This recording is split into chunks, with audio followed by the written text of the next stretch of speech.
This is a Dreamcast disc and is for use only on a Dreamcast unit. Playing this disc on a hi-fi or other audio equipment can cause serious damage to its speakers. Dreamcast, up to 6 billion players. Welcome back to the stage of history. Why don't we play together? Hey, it's time to make some crazy money. Are you ready? Here we go!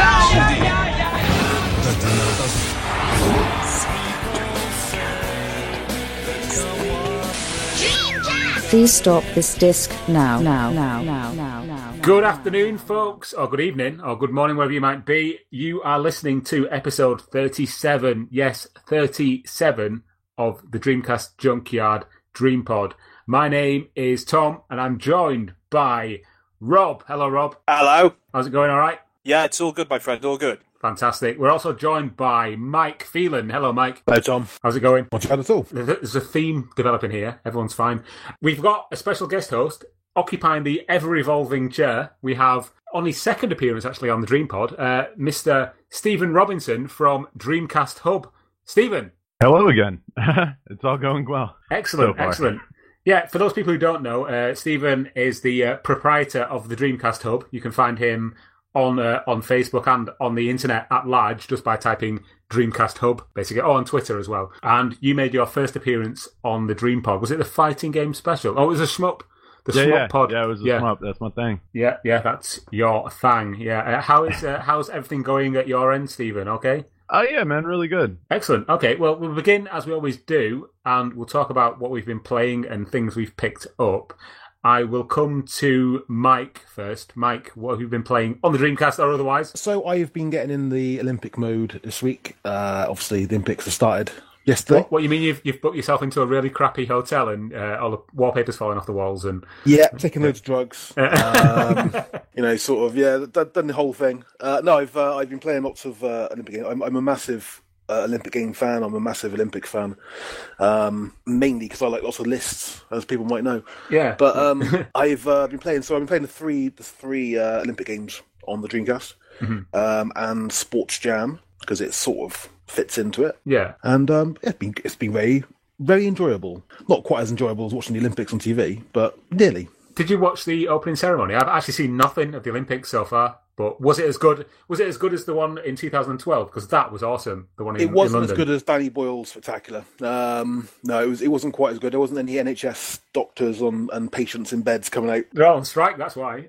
That's true. Yeah. But no, it's good. I think the highlight so far has been rugby sevens. Okay. Massive rugby fan anyway, and to see rugby in the Olympics is awesome. Interesting stuff. Have you played anything on the current gen systems or picked anything up? I've picked up 3 games today because they're all juiced. I've picked up Dark Souls 2, Dragon Age Inquisition, and Terraria.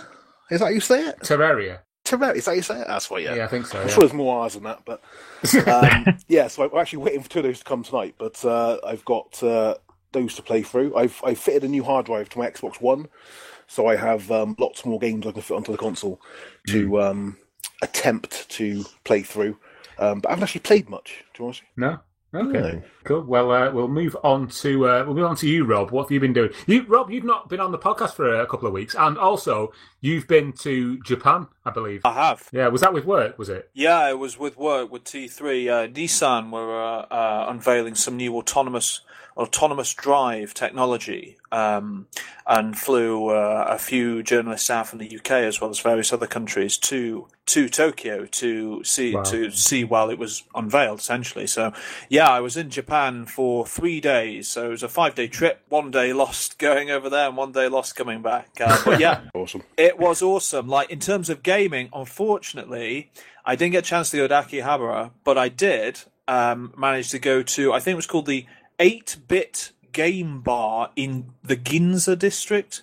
So I'm sure Ross and other people who know more about the different regions and where sort of like hot gaming takes place will know more about that than I did. But it was an amazing little bar. I don't know how to describe it. Like, you're just walking down the street, and then there's like a sort of nondescript stairway sort of leading upwards. And by the side of it, a bit like apartment buildings, you had like different numbers with different names, and one of them was this bar, and you go up a couple of flights of stairs, and then basically someone's turned like their apartment or an apartment into a bar. Wow. And you've just got like an American style strip bar with loads of booze and stuff on it. And then the rest of the place is just filled with like classic retro gaming consoles, arcade machines, those bar top arcade things where you can put your drinks on them as the screen on the table, and loads of like paraphernalia and gaming related goodies. So that was real fun. Yeah. It sounds awesome. Sorry, yeah, that's what I've been doing. Yeah. I saw your like posts on like Twitter and Facebook, and I was just like, I'm not jealous at all. No, not jealous. I gotta say, it was really, really special. I mean, like, there's better places. I'm sure there's better places. I'm sure there's people who are going to come on and say, oh, you shouldn't have gone to that bar, you should have gone to this bar. But I thought it was really quaint. And, for retro gaming love, it was really good. So we did that. Also got a bit of karaoke in. Oh, you got to. Yeah, went to the karaoke bar that's in Lost in Translation. Okay. Yeah, spent from I think it was about 1:30 a.m. till about 5 a.m. in the morning, just performing definitive renditions. Definitive. I'm Just sure. on Yeah. point. Definitive renditions, yeah. But anyway, back to gaming. In terms of gaming, nothing on Dreamcast, I'm afraid. Okay. I've been playing on, unsurprisingly for me, I've been playing on the Xbox One S, which I got to review for T3.com. So I've got that new system in, and I've never had an Xbox since the original Xbox. I sort of completely passed over the whole 360 thing. So yeah, this is the first Xbox in my house since the original. And I've been playing on that. So I've been playing a bit of Halo. I know it's old hat now, Halo 5. And Rise of the Tomb Raider on the Xbox. I've also been playing on Vita, which I know you love, Tom. Oh, yeah. I've decided to restart Hotline Miami. Because I was doing all this travelling, you see. Yeah. And I was like, I need something to play. And I got Hotline Miami, and I thought I'll reinstall that. And that, I mean, I don't want to talk too much about it, because I know it's an old game, and there's even been a sequel. But man, that is like a rush. You know what I mean? The soundtrack in that game is intense, and just the brutality of the violence and the speed and the risk-reward mechanics, where it's like you can't play safe. If you want to beat that game and beat it well, it's not about just getting through the levels in Hotline Miami. The beauty with that game is that if you want to S rank, you need to do it in style. And that means like horribly killing a lot of people.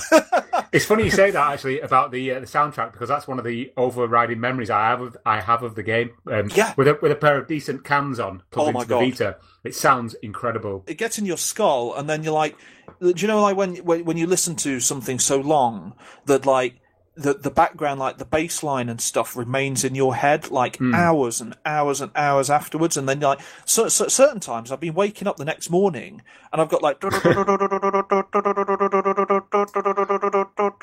etc. going on in my skull. I'm like, I'm half expecting some guy in like some horse mask to come bursting through the door, wielding a machete and brutalise me. That can be arranged, Rob, if you like. Oh God. Cool. But okay, that's me. I'm done. All right, let's go on to Stephen. What have you been doing? I know you've been playing on the Dreamcast a lot, because obviously I follow you on Twitter. But for the people listening who don't, then enlighten us what you've been doing on the Dreamcast or otherwise. So for the few games I've been playing lately, main one obviously is going to be Egg. I've been working on a review for that, and now it's not even about the review. I just want to finish it. The game's amazing. That's Elemental Gimmick Gear. Yeah, EGG. Yeah. But yeah, it's I don't want to say too much right now, but it's just got this phenomenal atmosphere, and the sprite work in it is just amazing. For me, it's like the best version of any top-down like sprite work game that's out there. But just because of the richness of it, like as far as I understand, it was supposed to come out on Saturn. Oh, really? I didn't know that. Yeah, that's what the public consensus seems to be. And then they figured that they added on the 3D battles for just like the Dreamcast release. because it just didn't make it on Saturn. I have to admit, I've never played Egg because it's one of those games that didn't get a UK release or a PAL release. So it's one of those games that I've kind of looked at with envy because the Japanese version comes up on eBay all the time and it's super cheap, but the US version hardly ever does. So yeah, I'm quite envious that you've got that, and I'm looking forward to your review actually, just because I want to get more information about how it plays and that kind of thing. Well, so it's actually funny. I actually just bought the Japanese version off of eBay just for the manual, so that I could swap out the with the case art that's in there. Oh, because the Japanese and the US boxes, the manual makes up the front cover, doesn't it? Yeah. So it's just so much better, the Japanese one. So I feel like that's the way it should have looked. But yeah, that and Resident Evil Code Veronica is the other one I started playing through again recently. Okay, is this like the first time you've played it, or have you played it previously as well? Or I played it before, but I always got stuck on the same spot. So I have this habit with games, if I keep getting stuck in a spot, to just redo the whole thing. Just being out of interest, what's the spot you got stuck at? Because I did the same actually. So it was the part right after you have to print out that you have to like print out a badge. Like with the world's first 3D printer. Oh, that's quite early on in the game, that. I know, it's embarrassing. Shame on you. I know. It's either time or just not being able to figure it out in enough time to where like I don't have like a couple hours to spend going, I really need to figure this out. So yeah, and then I'll go play something else or some new game will come in the mail and I'll be like, hey, there's something I can get pretty far in. It's like when you start reading a book and you get to a certain point and you put it down and you never go back to it. Yeah, basically. Like Time Stalkers is one that I did that with. I mean, the place that I got to in Code Veronica where I've constantly been stumped is right at the end of the first disc where you're in that plane and you have to fight against that like monster in the back of the plane and you have to like jettison it out of the cargo hold. And I've never got enough ammo or bombs or anything to like kind of stun it. So I'm constantly getting hit, and it does my head in. I've got to that point twice now, playing through the first disc, and I've never got to the second disc, and it's just like, I definitely have to get there for sure. And the only other one I've been playing is Stupid Invaders, because that game is phenomenal. It's great, isn't it? It's so fun. Yeah, my copy, unfortunately, the manual was folded into a paper airplane before I got it. But I'm okay with that. It's complete, at least, and complete trash looking, but still it's fun. Yeah, it's actually weird. It's pretty. I feel like they got away with a lot for the rating that they used for it. Yeah. Like there's a part in it where you melt Santa Claus like to death. Isn't the main baddie called Bollock as well? Yeah, I think so. Yeah. So yeah, it's very tongue in cheek, very French as well. It was based on a French cartoon, wasn't it? Yeah, I think so. The other cool part is that you can use mouse with it, which I love because then it's literally a point and click. Yeah. And it's actually the only officially released point and click game on the Dreamcast, I believe. Really? So there should have been more with that mouse support. Oh yeah. But that's it. That's all I've been playing recently. Not really anything interesting or new, sorry. No, that's cool. I mean, Stupid Invaders is one of those games that kind of gets overlooked, really, when you look at the Dreamcast. So. I have such a love for the obscure. It's ridiculous. Yeah, you and me both. Okay, I'll just briefly tell you what I've been playing. On the Dreamcast, I've been playing, as I've been putting on social media, Wind and Water Puzzle Battles, because I've never played it before, and I got the reprint that came out recently. Amazing game. Also, Rush Rally Racing, which I picked up at a recent event that I was at, which was a Revival Solstice in the UK, and I'll talk a little bit about that after this section. Other systems I've picked up games for have been the Game Boy Advance. I got Rayman 3, Broken Sword, and a game called Star X, which is basically like Starwing or Star Fox, but on the Game Boy Advance. Really technically impressive. Can I talk to you? Sorry, just to interrupt you there. I saw your very brief post on Broken Sword. How's that play? Because I'm a huge fan of the Broken Sword series, but I've only ever played those games on PC. So how does that work? How does the interface work? And I mean, I've only ever played Broken Sword, the original, on the PlayStation 1. And okay. It's very kind of FMV based. So imagine Broken Sword on the PlayStation 1 or the original game on the PC, but with all the FMV removed, so it's static backgrounds, and then you just kind of move from one place to the next, like going off the screen, and then it changes to the next like background, pre-rendered background. Right. And you move a little cursor around on the screen, and things that you can interact with, the cursor will change depending on whether you can like interact with it. So if there's something on a desk, you can pick it up, and the cursor will kind of like turn into a hand pointing to it. Do you have all the original dialogue though? There's dialogue, but it's all written. It's not spoken, so there's no kind of like audio, like recorded audio. So it's just background music and that kind of thing. But last thing, you don't find like the scaled down version of the art and specifically sort of like cheapens it, because for me half the beauty with the Broken Sword is that are the beautiful backgrounds and the animated characters and even the voice acting, which even in the first game was pretty damn good considering when it was released. Yeah, I mean, it does. Obviously, having played the original, I kind of knew what to expect. So I know how the first part of the game plays because I've played it, and I remember the really cool like animated like cartoon sections and stuff. And in my mind, I can kind of still see them when I'm playing it. But for somebody who's never played the originals and then goes to play this first, you might be a little bit underwhelmed because it is obviously on the Game Boy Advance. But as far as like little point and click adventures go, it's really quite cool, to be honest. So I didn't actually know it was on the Game Boy Advance until I saw it. I think it was like £2. So I thought, I'll get that just out of curiosity. You gotta love George and Nico, right? Oh, yeah. Yeah. Nico especially. I mean, like, wow. Apart from those on the Game Boy Advance, I've been playing on the Vita. I've been playing Ultratron, which is the new PS Plus twin-stick shooter, which is awesome. It's just like an upgraded version of Robotron. Fantastic game. Rayman Origins, which I picked up at a car boot sale about 2 or 3 weeks ago. Plays fabulously, doesn't it? Yeah, it's a brilliant game. £5 it cost me, the cartridge version on the Vita. And on the PS4, I've been absolutely embroiled, sucked into Metro Last Light Redux because it's unbelievably good. I love it. Such a good game. Yeah. All right, guys. Anyone play the original Stalker? Yes. On the PC? Yeah.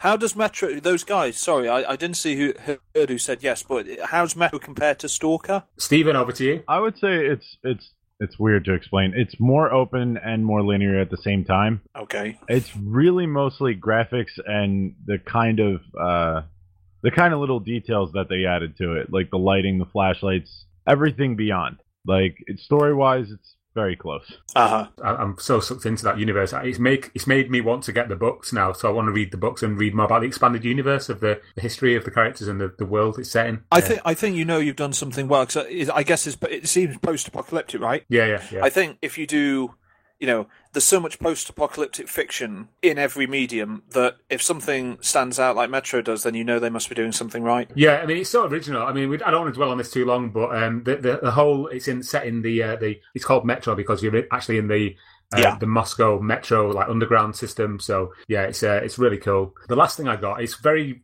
kind of loosely related to the Dreamcast, but I wanted to mention it anyway. At the same car boot sale that I picked up Rayman Origins from, I randomly discovered Tivola, the company that actually gave Sega a lot of grief for using the Orange Dreamcast swirl in Europe. 2 CD-ROMs that were made by them, and I picked them up because they were like 50p each, so I just thought I'll get them just because they're part of like Dreamcast lore and history. And I mean, if you put them next to official Japanese Dreamcast games with the little swirl and things on the spine, they do look quite similar, so I can see kind of where they were coming from with oh, wait a minute, you've got an orange swirl, we've got an orange swirl, you can't use that. So yeah, even like the discs themselves, the CD-ROMs themselves, when you open it up, you've got like a big swirl on them, and it's just like, you can kind of see where they were coming from. It sounds like they're antagonizing them at that point. Yeah. Like, you thought the one on the case was bad, what do you open it up? Yeah. But it's just, I've never seen them before. In reality, I've seen stories about why the Dreamcast swirl in Europe is blue, but I'd never actually seen firsthand how similar the Tivola cases actually looked to Japanese Dreamcast game cases firsthand. So crazy. Now I've got them in the collection. I thought I need to have those anyway. I'll just move on to the next section. So what I wanted to do is I wanted to talk very briefly a little bit about the event that I was at last weekend, which was Revival Solstice in the Midlands in the UK. And this is it's actually the largest retro gaming centred event in the UK, and it was just fantastic. It was a 2-day event held at the Banksy Stadium in Walsall. And to be honest, I didn't really know what to expect because the event didn't actually happen last year. So it was basically a reboot of the event. And so even the organisers were a bit kind of, are we going to get many people in or not? I'm happy to say it was overwhelming success. We had our little section, the Dreamcast Junkyard, in one corner of the event hall. quite happily and quite useful. It was right by the bar, so that was good. We had like 6 different displays, 6 Dreamcasts with a host of games. I think the overall highlight of the event for us anyway was having the 2 guns, for House of the Dead 2 and Confident Virtual Cop 2. People just love those, and also the 2 twin fighting sticks with the. There's so many people who wanted to play like Capcom vs SNK 2 and Street Fighter 3 Third Strike. It was just a phenomenal event. Got to speak to so many people who I speak to on Twitter, but didn't actually know in real life. You'll back me up on this, Rob. When we go to these events and we do them, you get so many people coming up to you going, "Oh, hi mate, I'm such and such," and you're like, "Right, who?" And then they kind of have to explain to you who they are on Twitter with the little face or the little avatar they have. Yeah. And also another cool thing, again, I've said this before when we did Play Manchester last year, was the amount of kids who come to these events who have maybe been brought by their dads who are into retro gaming, who don't have a clue about what the Dreamcast is, and you show it to them and they love it. They're like, "This is brilliant. I really want to get one." At least 2 little lads said to me, I said to their dads, like, "Can we get one of these?" And they were like, yeah, okay, yeah, we'll go and have a look and see if we can get one on eBay. So that was really cool. And it is, like I say, it is great, that, isn't it? Like it for me, like I think it's great, specifically with the kids, as you say, when they have absolutely zero idea what a Dreamcast is, and then they get to play all these ace games, and that you can see from their faces. Like I'm sure, obviously, we don't know, but I can guess that most of them have one of the modern consoles. But I think the point is that what they end up playing on these systems is from the old school, and these games are markedly different than what is released now on the modern systems. So I think it really pops, like visually, as an experience that they remember, and they're sort of immediately impressed with it and want to know more. Also sort of humbling as well, isn't it? That, well, not humbling, that's the wrong word, but it makes you think that, we're all absolutely massively into these systems, and then along comes this kid who may be like 10, and he's like, "What's a Dreamcast?" It's true, yeah. I mean, there was these 2 kids playing, and they were like, "Have you got Street Fighter?" I was like, "Yeah, we've got Street Fighter 3 Third Strike. Do you want to play it?" Like, yeah. Give them both an arcade controller, the sort of the arcade stick, and honestly. Go on. Honestly, mate, I was watching it. I was just like, "This match is incredible. This match is about to explode." I was like, "Have you played Street Fighter 4?" And they're like, "Yeah, they've obviously both played Street Fighter 4 on PS4, Street Fighter 5 even." But they were using the same kind of moves that they knew from like current gen stuff on these arcade sticks, and the game was incredible. Everyone was watching it, going, "These kids are like 9, 10-year-old," and we're like, "This is awesome," So it was just fantastic, really, to see young kids getting involved with the Dreamcast and loving it. So yeah, that was really, really cool.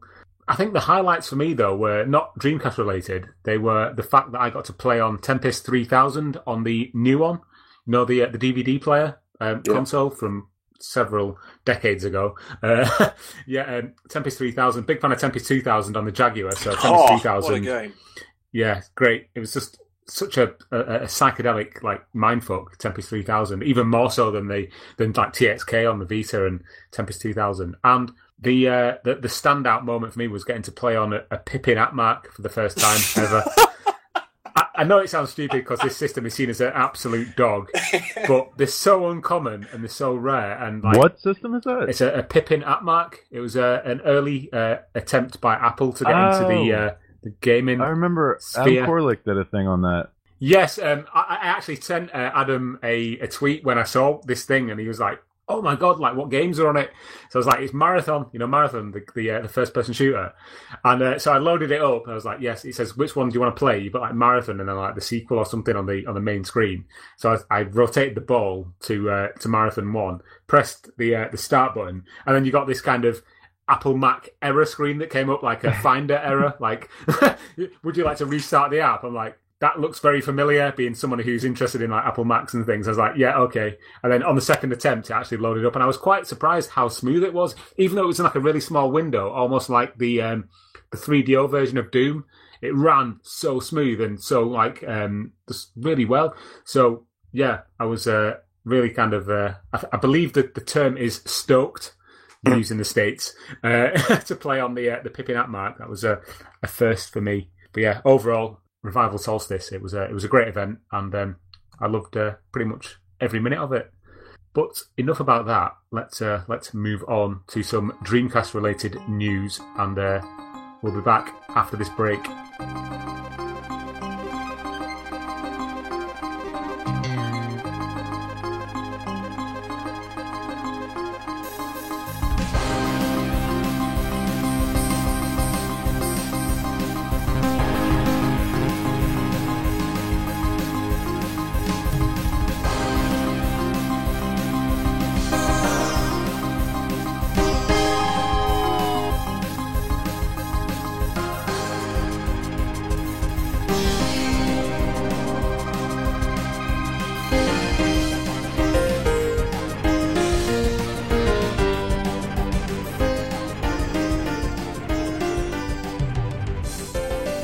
Hello, welcome back. You are listening to episode 37 of the Dreamcast Junkyard Dream Pod. We have a special guest. His name is Stephen Robinson from Dreamcast Hub.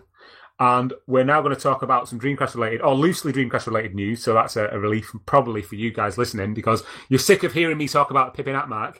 First thing we're going to talk about is Kenju. Guys, have you heard of Kenju before? Have. You have? Well, only because of the article. But I have before this very second.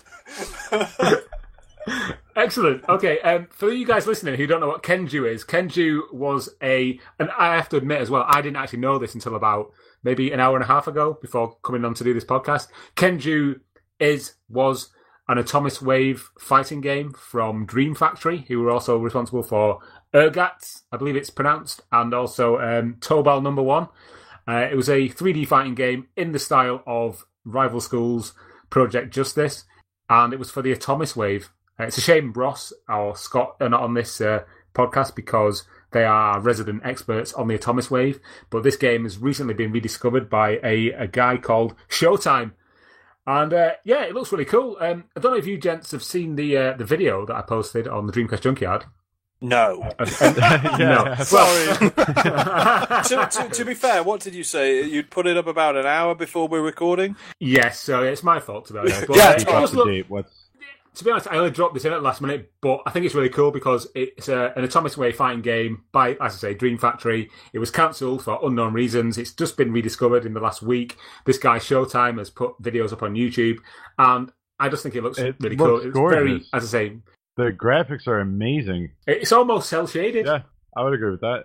Yeah. As I said, I didn't want to dwell on this for too long just because there's not that much information about the game or, where the game actually was dug up from or how, but I just thought it was worth mentioning because I'm a sucker for unreleased games and things like this. That video you posted, was that the one with just the character introductions, or was that the one with the actual fighting? It's got both. The beginning is character introductions, and then it goes into like the main menu, and then after that, there's a fight between a character who just looks like he's doing kicks, and that's all, against some kind of like Blanca type beast thing in like a stadium, and it's very reminiscent of the the sports arena stage in Rival Schools. Mm-hmm. It's very similar to that, and even everything down to the visual style is almost like it could be Rival Schools. It's very similar. However, let's not dwell on that for too long, just because we don't really have much to say about it, because it's only just come to light. If any more information does come, and somebody said, "Will this be ported to the Dreamcast?" I highly doubt that, because it's only just been found for the Atomic Wave. All right, so I'm starting a petition and a Kickstarter and a GoFundMe and Indiegogo. Okay. Right, Stephen. Right now, you mentioned that. Should we go there? Should we talk about we might this? as well. Let's do that. Let's do it. Let's go there. Okay. Do you want to just explain what we're talking about? Okay. So for one reason or another, there is this obsession with the community to build a PC. I'm sorry. I meant a Dreamcast too, and I can't quite understand because the goals behind it are exactly what my current PC does.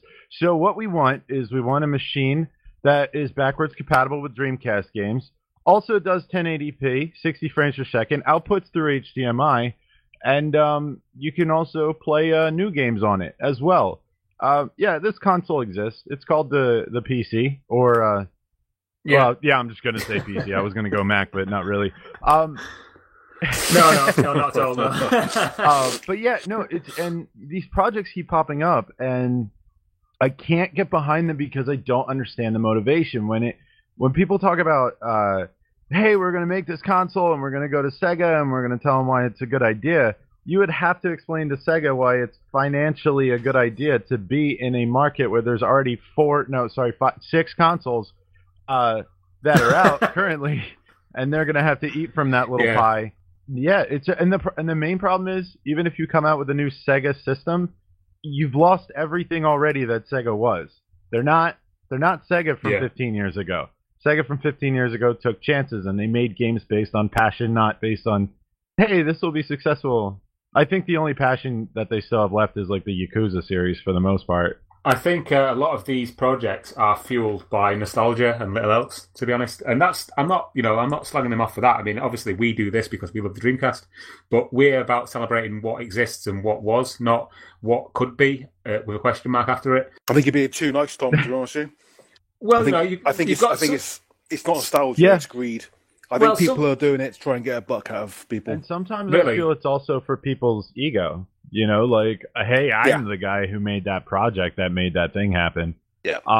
Just to clarify what Stephen was on about initially, we've both been contacted by various people and seen on the internet, in the wake of the implosion of Project Dream, a slew, shall we call it, a myriad of different projects that have come to the fore where they're saying, we want to make a system that's capable of playing Dreamcast games and can do all these other fantastical things, which Stephen just elaborated on. And, until I see some kind of concrete proof that any of these things actually exist other than a few drawings, then, I'm not interested, That's the thing that, I mean, look, I'd like to preface again everything I say now by saying, like, I get it. I really get it. I get it, guys. It's you want to be, the passion's there, and I don't want, I'm not down for no reason at all, but I'm just so tired now. Tired is the word. I'm tired of seeing some line drawings, like some naff-looking prototype, or like sketches on pieces of white paper with a couple of lines,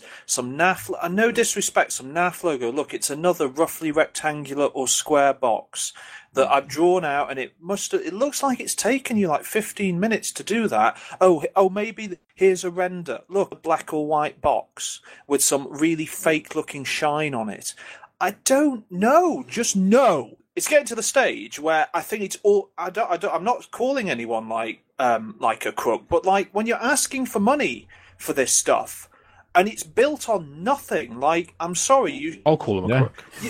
I'm gonna call them a crook. I mean, like, it's just getting to the stage now where it seems to be getting worse and worse. Like, we've talked about these projects before in the past, and Project Dream seemed to have more going about it than what we've seen come out recently. And we stuck it to Project Dream, but these are like, in my opinion, these are even lower. There's nothing, absolutely nothing. The website, they don't exist, or they're in, absolute bare bones. There's absolutely no official communication with Sega, and it's nothing but a bunch of drawings. They know somebody who could have worked at Sega 20 years ago, and he might have connections.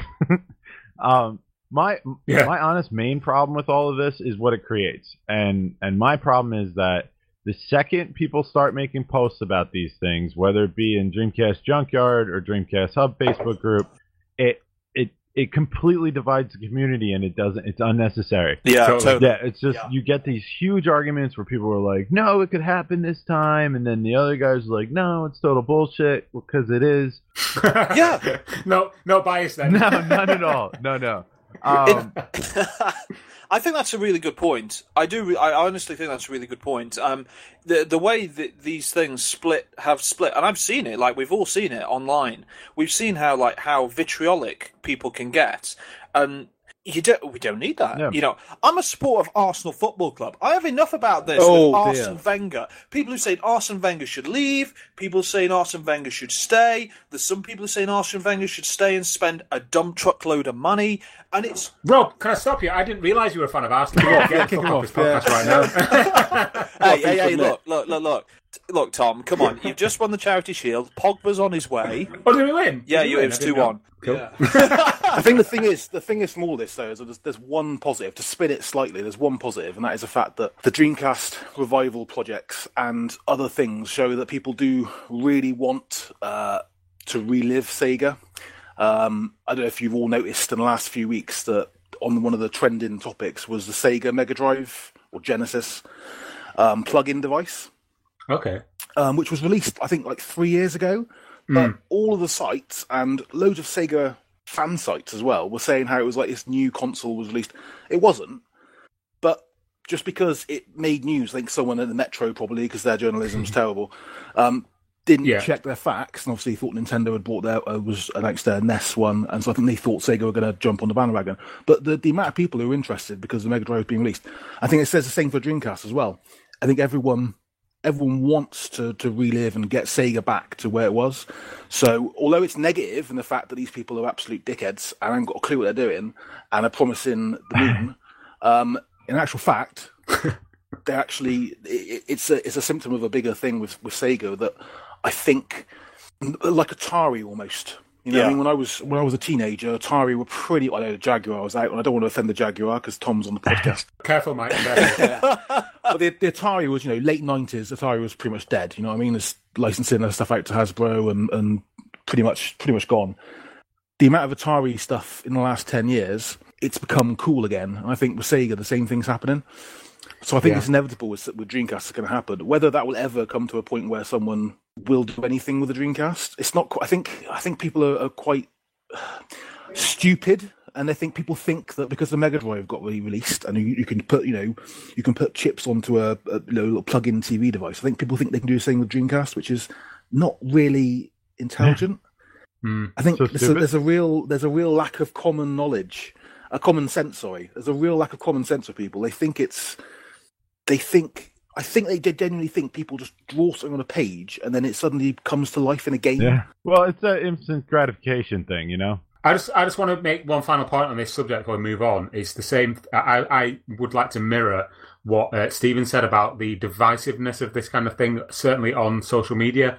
As soon as you put anything about a Dreamcast 2 or any kind of other project that's happening, you get people crawling out from the woodwork, and you've got this one side who are like totally supporting it, and you've got this other side who are like dead against it, and it's just like you get this, it's like a war that can never be won, and it just ruins it for everybody else. It's like, stop. But isn't that to an extent, but I know what you're saying, but isn't that, I'm playing devil's advocate here, but isn't that to an extent don't we want a little bit of that in any sort of retro scene? Because if we don't have that, there's no passion, and if there's no passion, no one cares. I don't know, Mike. I mean, there's passion for... There's arguing about things that exist, and there's arguing about hypotheticals. Well, religion's done that for years, so that's not going to be a problem. I think Tom's right. I think it's misdirected passion. Yeah, that's the thing. Is like it could have gone towards all this effort for making this thing that doesn't need to exist could go for things that do need to exist, like translating Dreamcast games from Japan that would be amazing to play in English,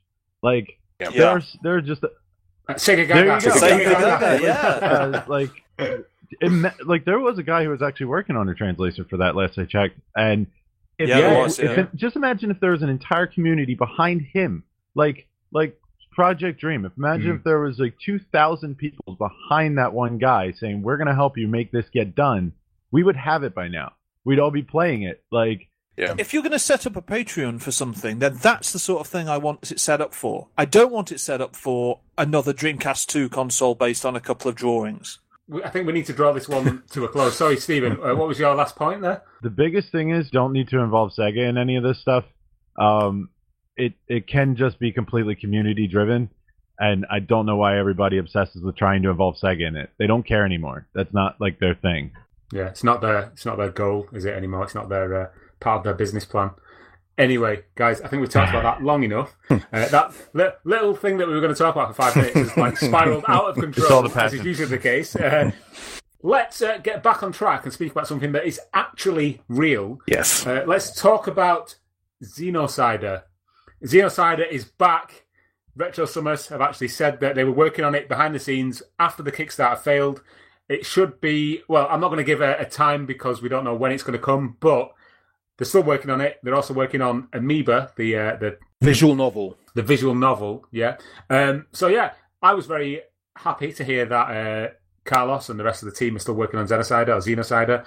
What do you guys think? Yeah, brilliant, excellent news. I think they're a great example of people who actually do care. Because I think even though there was some criticism about their It was it Kickstarter? It was Kickstarter, wasn't it? Yes, it was. I think some people criticised it was a bit too high, their initial goal, but they haven't taken that, to heart. They've had no sort of, I've seen nothing at all on any sort of comebacks for that. They literally got back into it. They're doing it. Fantastic. Yeah, totally agree. Yeah, I mean, I speak to Carlos, I kind of consider him as a friend as well, because I can speak to him quite a lot on Facebook, and he's just got such enthusiasm, and he actually puts his money where his mouth is, because he actually shows things that they've made rather than just having this rhetoric, rather than... When they put out that demo, that was the greatest idea and the most transparent thing any Kickstarter has ever done, I feel. Where they're literally try this in your Dreamcast today. See what you think of it. Tell us what you like and what you don't. That was amazing. Yeah. Yeah, I said this when we were discussing originally, I think, the Kickstarter, and I said, I thought it was too much money, and they probably wouldn't make it. But and they didn't make it. But I also said that if you were going to give your money to anybody, then these are the guys you should give it to, because they just went about it in the absolute right way. The demo, the artwork, the videos, the communication, the passion, the involvement with it within the community was all on the money. So I'm really happy to see that it's still going, and I don't know what other funding models they're looking at, but I hope they can get something to make this happen. After the Kickstarter failed, as you can imagine, I think the guys were quite sort of down about it, and I just said, look, you only have to look at things like Leona's Tricky Adventures, that were failed Kickstarters, but actually came out because of the fans of the Dreamcast wanted that game. Yep. So it's not the end of the road, and lo and behold, it's coming forward. I don't know how they're going about funding it. I don't even know if they have got any funding. I think they might just be doing it in the spare time at the moment. But the future's bright. See what happens with Xenocider in the near future. Should be good.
Okay, thank you. I'll start again. Are you sure you don't want to keep it?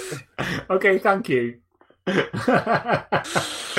Okay, we're back after that lovely musical interlude. You're listening to episode 37 of the Dreamcast Junkyard Dream Pod with Dreamcast Hub. Now we're going to talk about Mac and X. In 2000, IGN said, in Mac and X, the strange and the occult come together in some of the most intriguing creature designs since Blue Stinger.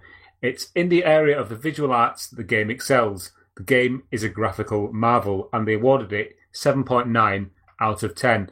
Likewise, GameSpot also awarded it 7.9 out of 10, and they said, Mac and X is a great addition to an already strong library. It's not every day that a game as unique as this one comes along.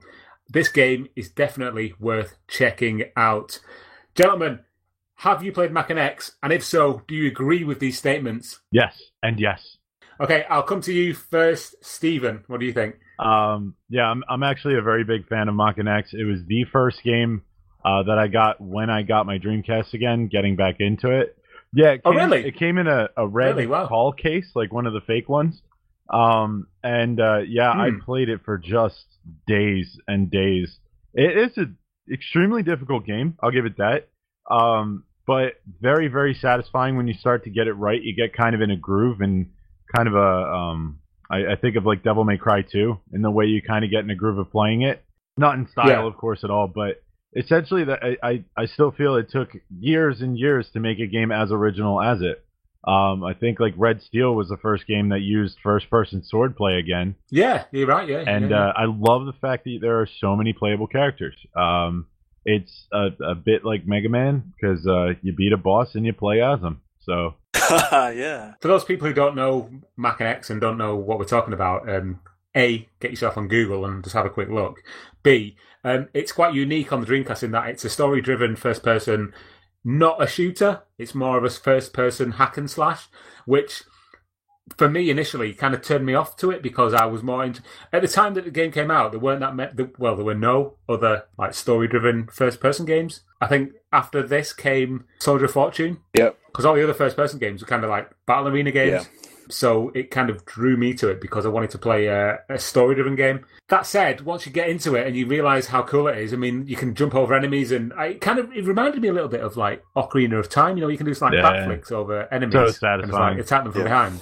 Yeah. Sorry, Rob. What's your experience with the game? No, I think I've written about. You did. You wrote an article called "A Mac and Xmas." Oh yes, that's right.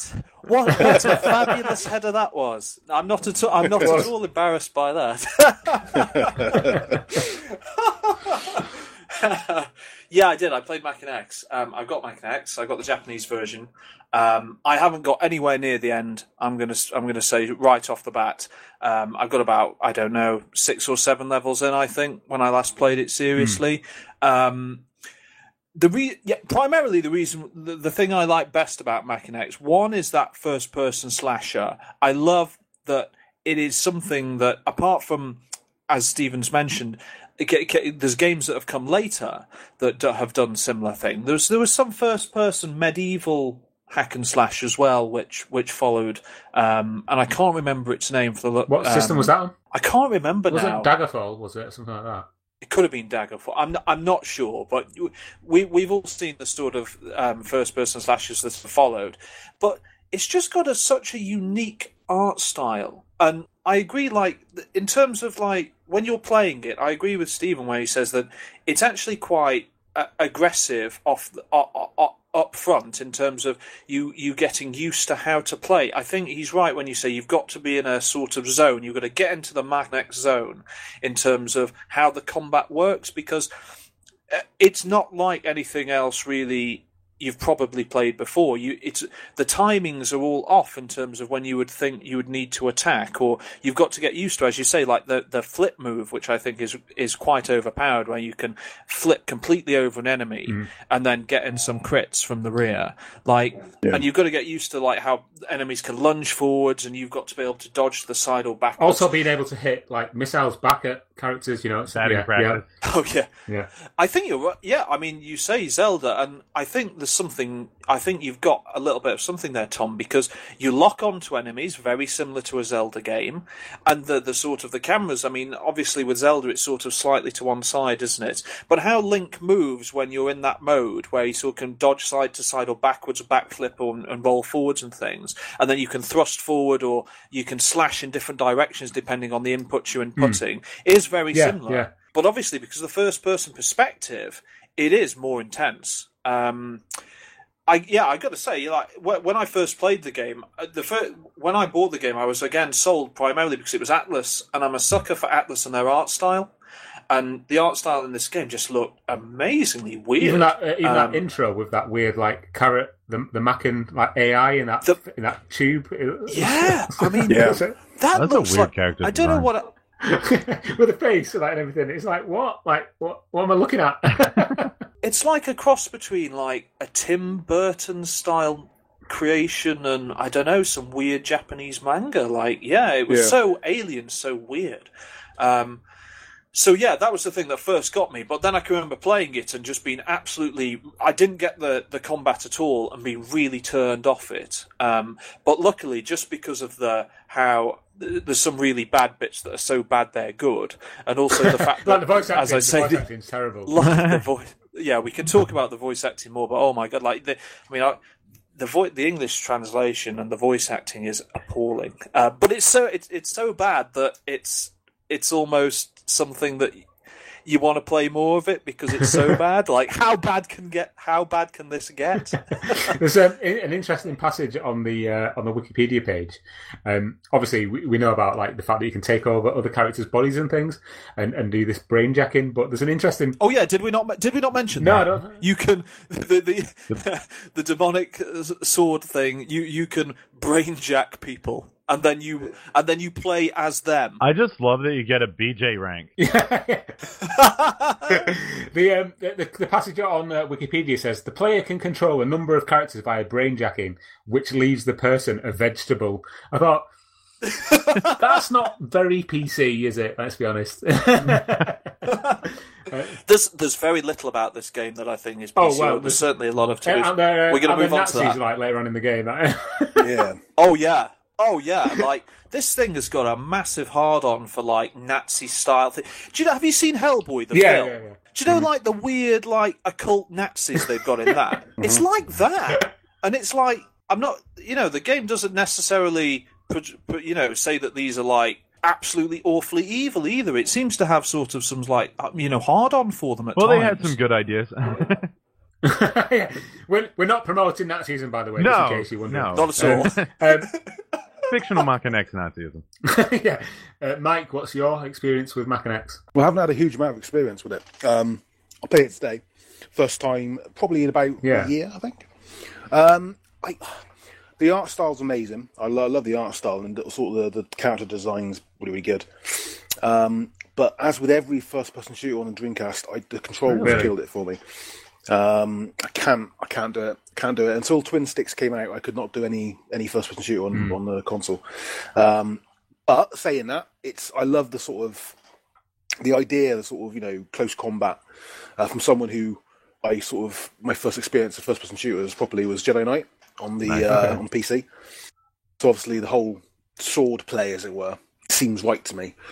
But I did find the slightly odd, the sort of neo-fascist sort of artwork a little bit odd. I think the Japanese version's a lot worse than the PAL version, though.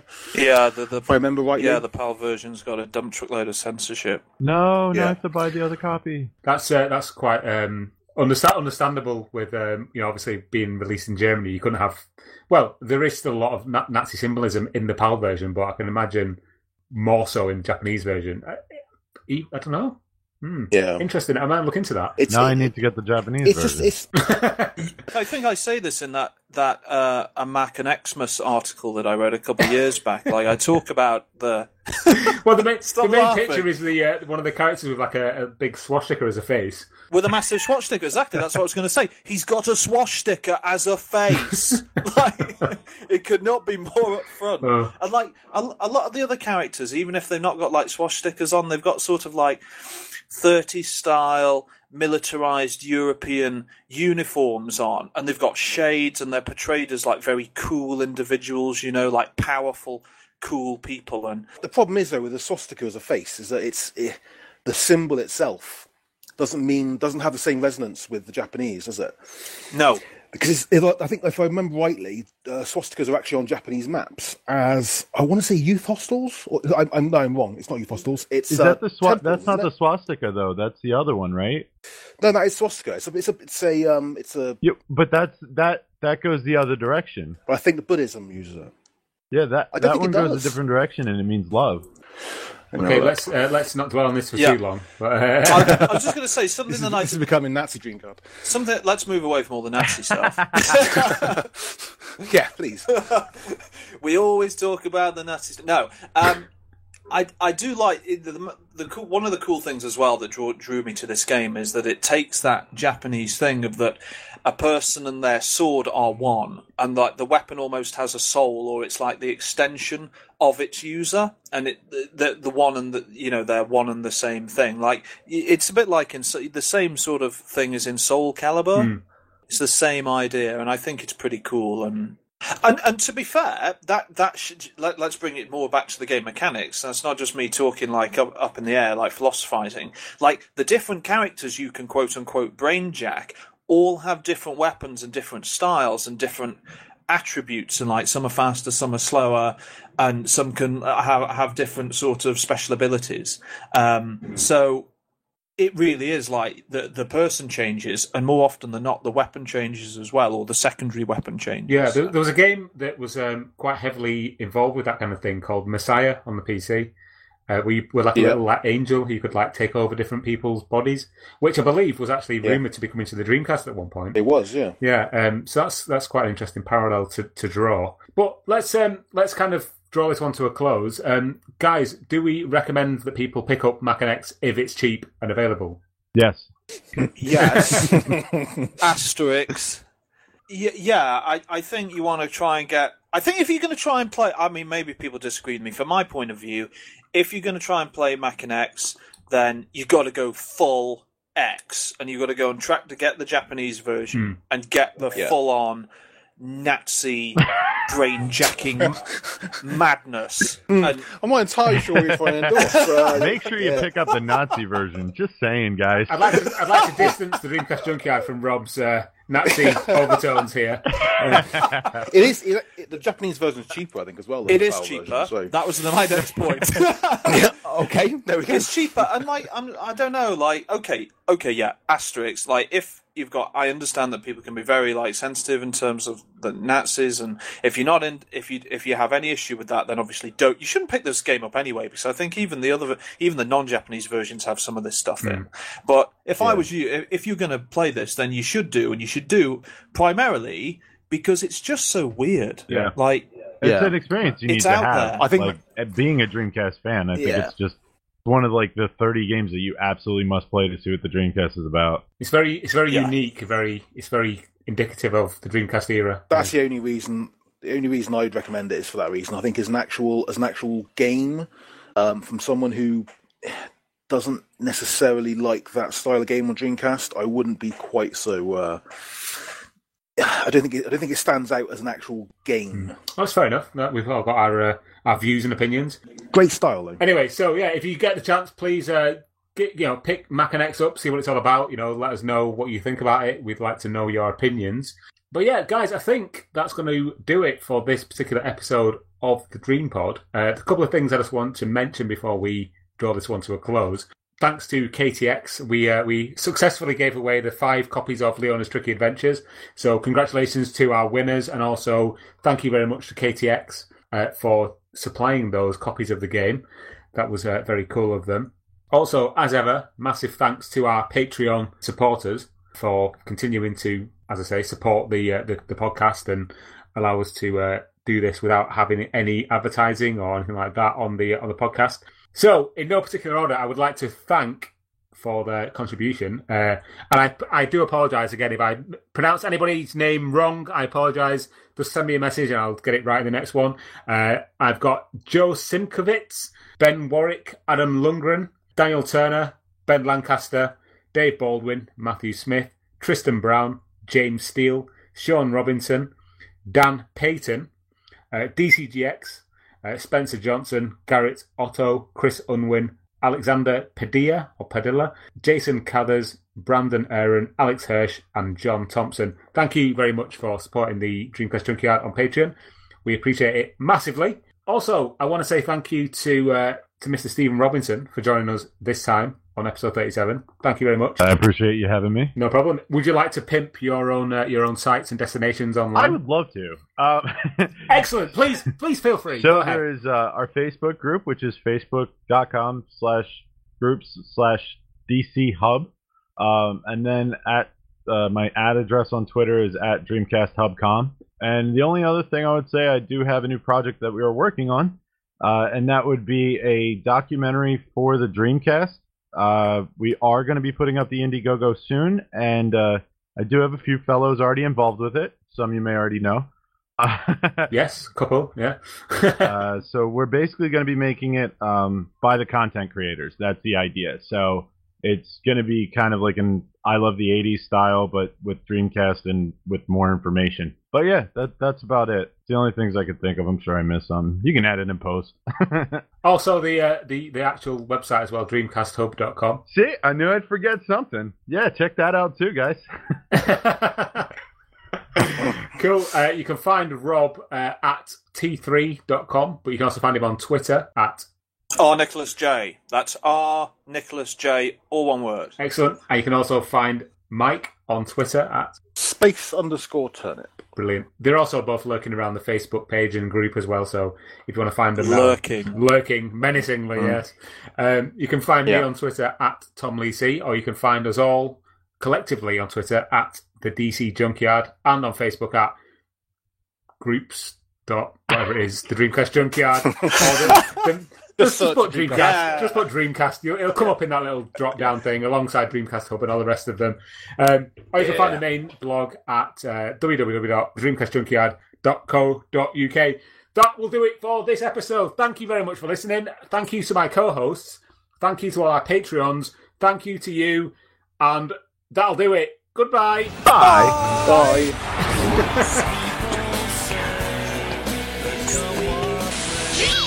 Please stop this disc now.